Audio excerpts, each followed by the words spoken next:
Lagi-lagi kita melihat bahwa akhir kepresidenan Indonesia itu buruk semua. Presiden Soekarno jatuh melalui MPRS, pertanggungjawabannya ditolak. Kemudian Pak Harto juga begitu, lewat demo akhirnya terpaksa mundur. Dan Habibie juga begitu, pertanggungjawabannya juga ditolak oleh MPR. Kemudian Gus Dur dimakzulkan, Megawati tidak mampu bertahan untuk kemudian meraih kemenangan dalam Pilpres, artinya tidak dipercaya lagi oleh rakyat. Kemudian SBY 2 periode, di ujungnya adalah elit-elit Demokrat tersangkut kasus korupsi. Dan sekarang Presiden Jokowi sedang menggali kuburnya sendiri. Kita bisa lihat komposisi di koalisi Indonesia Maju adalah koalisi di mana para menteri tersandera.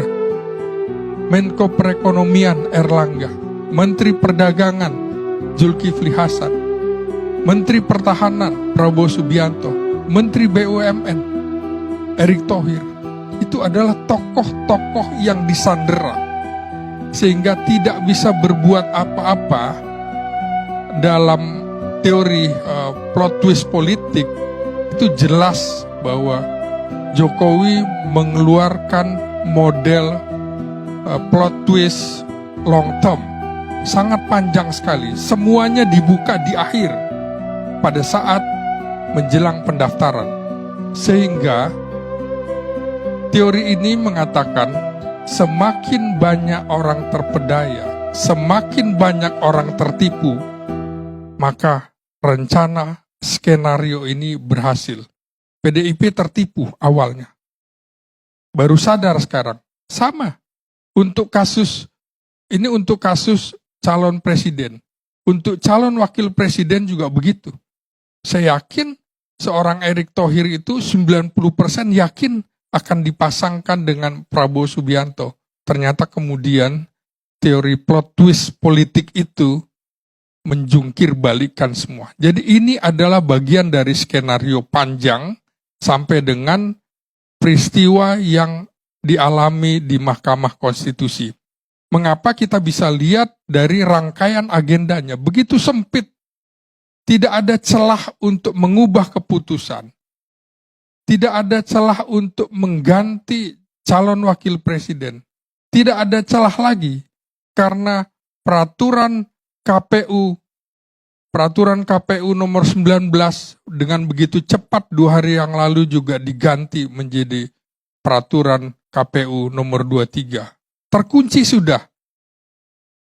Tidak ada upaya lagi yang masuk akal lewat jalur mana kemudian membatalkan seorang anak presiden yang harusnya memang kondisi ini menjadi cacat secara politik, cacat secara moral. Sayangnya Bang Karni, kalau kita ngelihat geopolitik Indonesia, kira-kira hanya 10% yang melek politik, dan itu adalah orang-orang lulusan S1, S2, S3. Kemudian 30%-nya adalah yang lulusan SMA dan 60% sekitar lulusan SMP ke bawah. Barangkali publik bisa memahami yang melek politik sekitar 10% atau tambahan 30% paling banyak.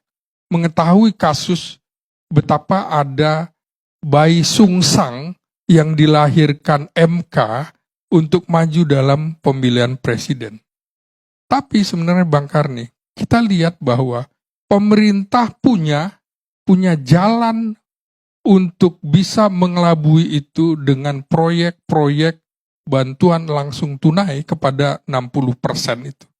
Dan itu sulit untuk bisa memberikan kesadaran kepada mereka bahwa dalam kasus Pilpres ini ada yang cacat secara moral. Bisa kita lihat Bang Karni, di dalam koalisi Indonesia Maju ini juga sebenarnya ada kepasrahan, ada ketidakrelaan, bisa dilihat dari baliho-baliho.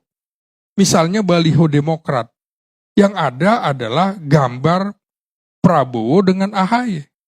Bukan Prabowo dengan Gibran. Bahkan kita lihat Demokrat bersama Prabowo. Tidak ada itu kata-kata Gibran dan segala macam. Artinya memang ada ketidakrelaan. Beberapa saya tanyakan juga ke teman-teman di koalisi Indonesia Maju itu. Jawabannya begini Bang Karni. Prabowo yes, Gibran no. Artinya sebenarnya terpecah di dalam. Ada ketidakrelaan, tapi tidak bisa karena seperti saya bilang tadi, menteri-menterinya tersandera. Kebetulan menteri-menterinya ini adalah ketua umum partai.